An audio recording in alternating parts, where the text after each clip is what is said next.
Real stories of werewolves, of Dogman from history, from your emails, illustrated and animated with the democratizing magic of machine learning AI.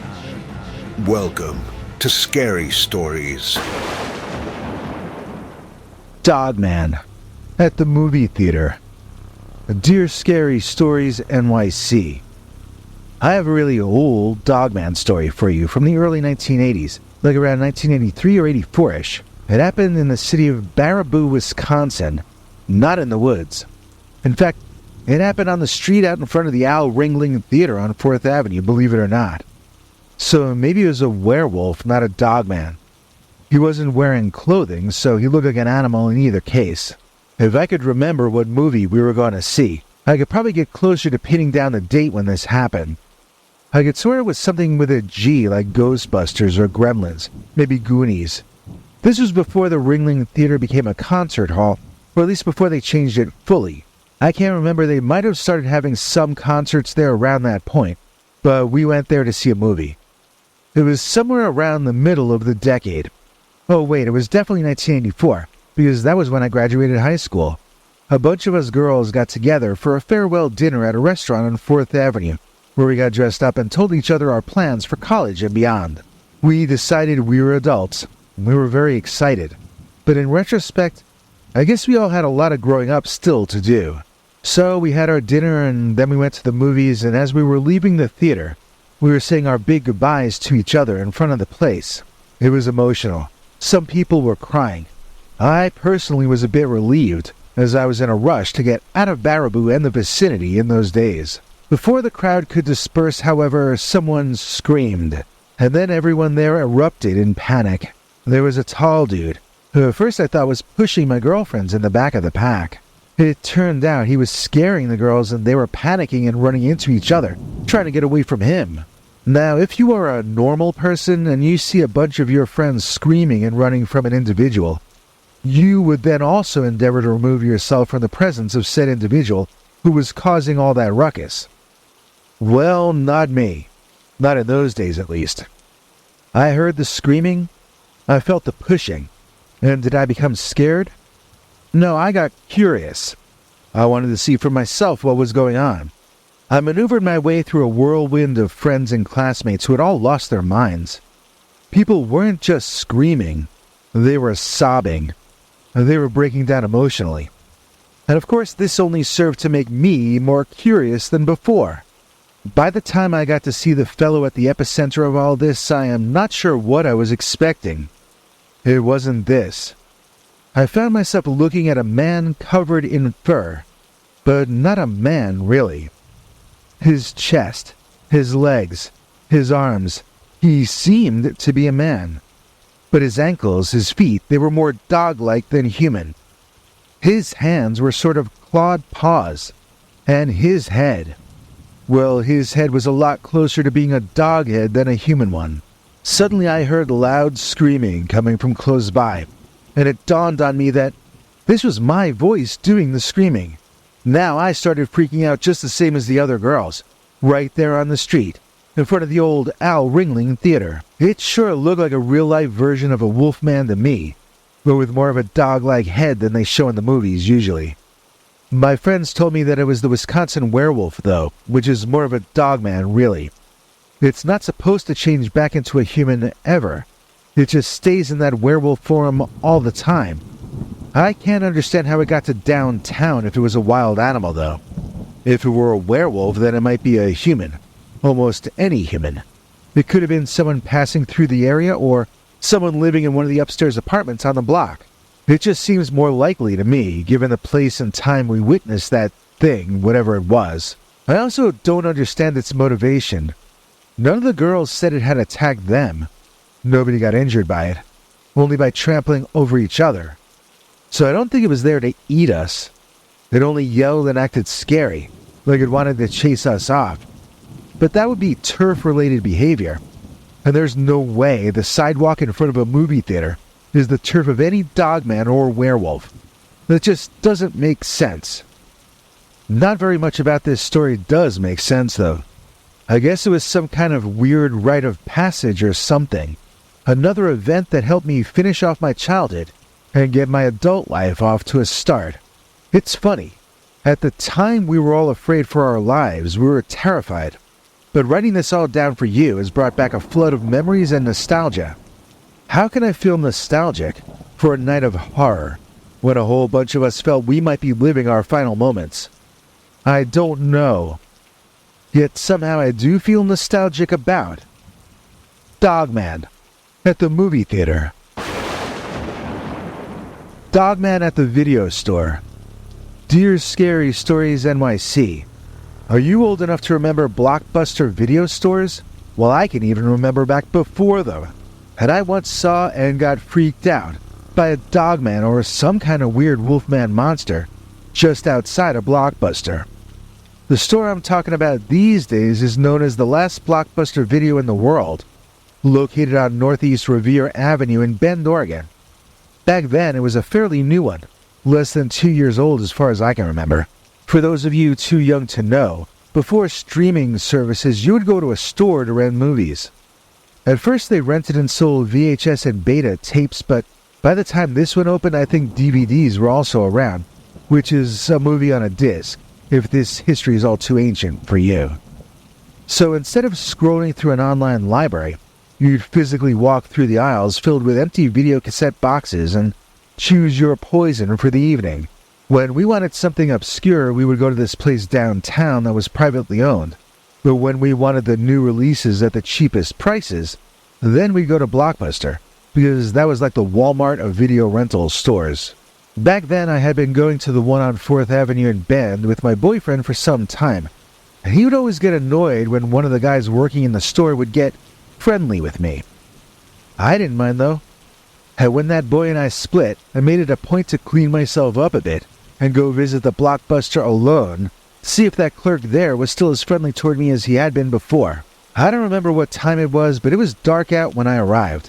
I never made it through the front door though, because this big monkey man ran out in front of me. I say monkey man, but he really had a head more like a dog than an ape. I mean, I think it was the Michigan Dogman, but it doesn't really make a whole heck of a lot of sense if it was. I mean, there's no forest near that place. So I don't know how he would just show up at a parking lot for Blockbuster. People tell me he was a big guy in a costume, but he seemed too large to be a man to me. Still, it was dark, and I was taken by surprise. Is it possible he seemed larger to me than he really was? I just don't think it was a guy in a costume, but it's not like I know about werewolf costumes or what was possible back in the early 90s. I guess what I saw would be something you could see in a movie, but in real life, it seems pretty unlikely. Other people more recently have told me that it couldn't be a Dogman because it happened in Oregon. I'm not sure what to say in response to that. I mean, that's what mainstream people say in response to Dogman reports from Michigan and Pennsylvania. That animal does not exist here, so you either saw something else or you were hallucinating. Or you're a liar. There's always that possibility they hang over your head, if you dare, to tell a story about the Dogman. Well, my encounter itself was brief. I walked toward the store through the parking lot, and then, out of the shadows, this very large beast man thing ran over, looking a lot like the ones on your show, but dark. Like black fur, or at least fur that looked black to me in that dark parking lot. It was standing up on its hind legs like bears sometimes do, but the legs were too long to be a bear's. It was at least over 6 feet tall, possibly larger than that. I stopped walking as the creature bounded in front of me, and then it sort of raised its arms up like it was trying to make itself even bigger, as if I weren't scared enough of it. I didn't know what to do because I literally couldn't run in those shoes, and no way I was going to go barefoot in that parking lot at night. I might step on a nail or worse. So instead of doing anything, I stood there gawking. And then in the next second, someone burst out of the video store and started shouting and banging on the door. The Dogman shrugged right back down and skedaddled out of there. I couldn't see where he ran off to any better than I saw where he made his entrance from, but I was glad to see him go. The guy who ran out of the store to save me was not the guy I was there to see. He had that night off, as it turned out. This was the older guy who had saved my life. I probably at least owed him a favor or something for that, but I mean, he was probably almost 40, so I just said thanks and I split out of there.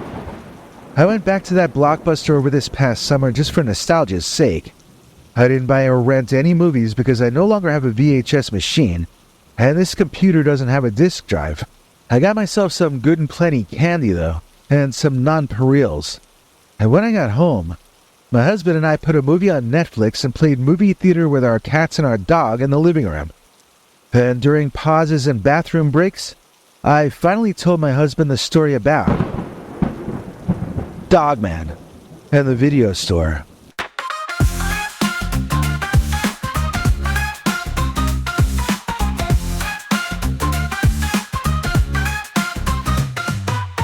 The summer's over, face of deer. It's that hoodie time of year. And you know times are never dull when you got the hoodie with the scary skull. Scary skull. Scary skull. Scary skull. Hoodie, skull. Hoodie, skull. Scary skull. Pull over hoodie. Wear it till spring, it's a goodie. You can buy it without a prescription. Just follow the link in this video's description. Dogman at the Punk Club. Dear Scary Stories NYC. I had an experience with a Dogman once back when I was a crazy punk rocker in the 90s. It was in an urban setting, there wasn't even a tree in sight. I was the only female in a band with 3 guys, and I was probably the most difficult member. I wrote the songs and I sang those, so the guys put up with me for a while. After about a year, I couldn't get anyone to play with me anymore, though. So then I had to grow up and get real, but this story is from back when I was partying every night, and then again the next day, and then again the next night, and so on. I was not only the loudest girl on the scene, I was the loudest human on the scene, and I was a real mess. Don't try this at home, kids. I was no role model. In my defense, however, I have to say that it was my loudness that saved my skinny pale butt on that night when I came face to face with the Detroit Dogman. My band and I toured the Midwest that summer and played a little club in the basement of a church rectory or something called St. Andrews, I think.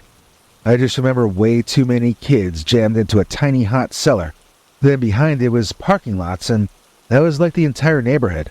Just parking lots and a tiny 2-story church building with an insane punk club in the basement. I was pretty twisted at the time, and I only remember being there after dark because we were to go on after the main act. Our job was to play as oppressively loud as possible and make the crowd leave so they could lock the place up. It was kind of an insult to get that gig, but I took it as an honor. Those were the kinds of shows I enjoyed the most, when I could be as antisocial as I felt like being. That was my chief talent in those days. So we did our show, and it was one of our wilder ones, even though I can actually remember parts of it. The wildest nights were the ones I have zero memories of, at least according to what I hear people tell me. Afterward, the guys were packing up, and I was out back having a cigarette and trying to get ready for the long drive to the next gig. Like I said, it was just all these parking lots, but hardly any cars in any of them. There weren't enough buildings left to provide business for all these parking lots. And from off in the distance, I saw this big old guy walking toward us. I was thinking that my vision must be blurry, because I wasn't understanding what I was seeing as I looked over at this guy. And when he noticed me noticing him, he let out this loud bellow and started coming toward us faster, you know? The guys all stopped packing the gear and turned to watch this giant weirdo approaching. I told him to pack up faster and I stomped down my cigarette. Then I turned to that big guy and I copied his bellow or roar or whatever you want to call it. I screamed right back at him, just as long and just as loud as he had, but maybe an octave or 2 higher, that's all. Well, his eyes opened a bit wider for a second, and he nearly slowed down to a stop. But then that fellow appeared to become even angrier than before, and his approach got faster. I could see by now that he was bigger than any guy I'd ever known, but it still didn't occur to me that he might be too tall to be human. I was firmly convinced I was dealing with a guy, albeit a very large and strong one. My band told me later that would have been impossible. This guy must have been over 7 feet tall. I'm just glad I was too smashed to notice any of that at the time. So this creature guy, he had a kind of a boxer's physique, or maybe a mix between a fighter and a weightlifter, somewhere in between those two. I used to date a boxer, and I used to keep him in line by trying to be louder and crazier than he was. It did work for a little while. That's the thing about being crazy, though. It can work to your benefit in the short term. And then you start to think you can get away with anything all the time. Like on that night, I thought I could scare off a Michigan Dogman. Well, I guess that's not exactly true, since my skull was too thick for the fact that this was a Dogman to even get through to what I loosely refer to as my brain. I was just acting like I was fighting with my ex, but this guy was my ex times 2. So this werewolf Dogman thing, he screams at me, and Jeebus, if his mouth didn't look just like a wolf's mouth, like a real one. He looked just like some kind of mammalian dinosaur or something. But all I could think was, I need to yell louder than this mofo and put him in his place. So there I was, in this parking lot at night, screaming at a genuine cryptozoological monster specimen or whatever, and this guy was yelling on back at me. So you know how opera singers can supposedly break glass with the sound of their voices? Well, something about the combination of my voice and that Dogman's voice had a similar effect. All of a sudden, car windows cracked and shattered. Alarms started blaring from almost every direction. This freaked the Dogman out. Hell, this freaked all of us out. But the Dogman is the only one that ran away. Some of the windows of the club had broken too, and so we decided we better split out of there before we ended up having to pay to repair this church building that we didn't even break. At least, not on purpose. So if anyone ever tells you that the Michigan Dogman only lives in rural parts of the state, you tell them that this drunken out-of-her-head punk rocker says different. Dogman ain't some hillbilly yokel, no. He's a city slicker, see? And he's got some good taste in music, you hear? I know that because I met him after one of my own gigs, on the night when we encountered Dogman at the punk rock club. What better than a waffle on your plate? A waffle on your head could be just great. It's the waffle bee from NYC. Scary fashion for spring, you see. Black, birch, camel, navy, rust, or heather gray. One of these colors is just your way. Wear this hat and you'll be it. Link in the description for this vid. Get your own scary stories, waffle beanie today. We thank her for her kind, sweet Karen. I'm talking about our EP Sharon. Please join me in thanking tonight's executive producer, Sharon Smirnoff. Sharon is a member of our PayPal subscribers club at peterbernard.com. Here to explain all about that is our international TV spokesmongrel, Henry Lee Dogman. Hank. Thanks, Biggie. And thanks to all of you for watching this far. If you liked it, please click like. If you'd like to see more of our work, please subscribe. And also click that bell icon if you'd like to be notified when we put out a new episode. To become an executive producer, you can donate to us through the thanks button under each of our videos or through our paypal.me/PeterBernard209 page. To receive cool perks like secret uncensored Dogman episodes far too wild to ever run on this channel, you can become a YouTube channel member by clicking the join button. Or join our PayPal subscribers club at peterbernard.com. Joining either at the $3 a month level or above gets you access to our over 25 hours of secret uncensored Dogman stories available nowhere else. Do you have a scary story about Dogman or some other kind of high strangeness that happened to you? Let us know by emailing us at scarystoriesnyc@gmail.com or by leaving us a voicemail message at 804-LA-SCARY. You may need to call back on that one. It cuts off after I think 3 minutes. And if you don't want to do any of that stuff, thank you for simply watching to the end. Good night, and have a scary tomorrow.